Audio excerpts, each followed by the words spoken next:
آئے مدینہ ہے، علی ابن ابی طالب کو دیکھا نماز پڑھ رہے ہیں، علی نماز پڑھ رہے ہیں اور علی نے قنوت کے لیے ہاتھ اٹھائے ہوئے ہیں، لے کے جائیے گا، قنوت کے لیے ہاتھ اٹھائے ہوئے ہیں، نماز میں دعا کر رہے ہیں، قنوت کر رہے ہیں، کہہ رہے ہیں اللہم بحق کے نبی کا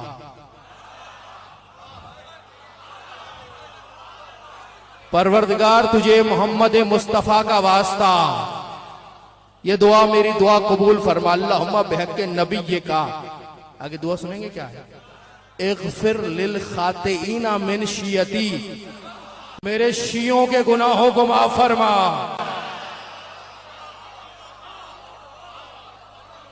ابن مسعود کی روایت ہے اغفر للخاطئین من شیعتی، میرے شیعوں کے گناہوں کو معاف فرما۔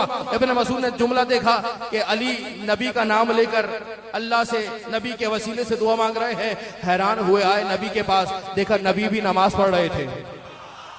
جملہ کہہ رہا ہوں جو صاحبان ولایت ہیں، جو ذکر علی میں بولنا بھی عبادت سمجھتے ہیں، بیٹھنا بھی عبادت سمجھتے ہیں، ان کے لیے جملہ بہت بڑا ہے۔ آئے نبی کے پاس، دیکھا نبی بھی نماز پڑھ رہے ہیں، نبی بھی قنوت میں ہیں، اور نبی کہہ رہے اللہم بحق علی ابن ابی طالب،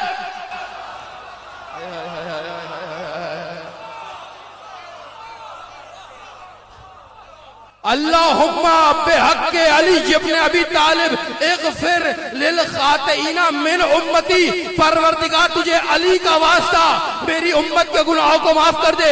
ابن مسعود گھبرا گئے، رسول نے نماز تمام کی، رسول کے قریب آئے، آ کر کہا یا رسول اللہ آج عجیب بات ہوئی۔ کہا کیا عجیب ہوا؟ کہا میں نے علی کو نماز پڑھتے دیکھا، وہ نماز میں آپ کا وسیلہ دے رہے تھے، میں آپ کے پاس آیا، آپ کو نماز پڑھتے دیکھا، آپ نماز میں علی کا وسیلہ دے رہے تھے۔ یا رسول اللہ بات کیا ہے؟ کہ تو نے اب بھی نہیں پہچانا، اللہ کی نگاہ میں یا میں افضل ہوں یا میرا علی افضل۔ ولی اللہ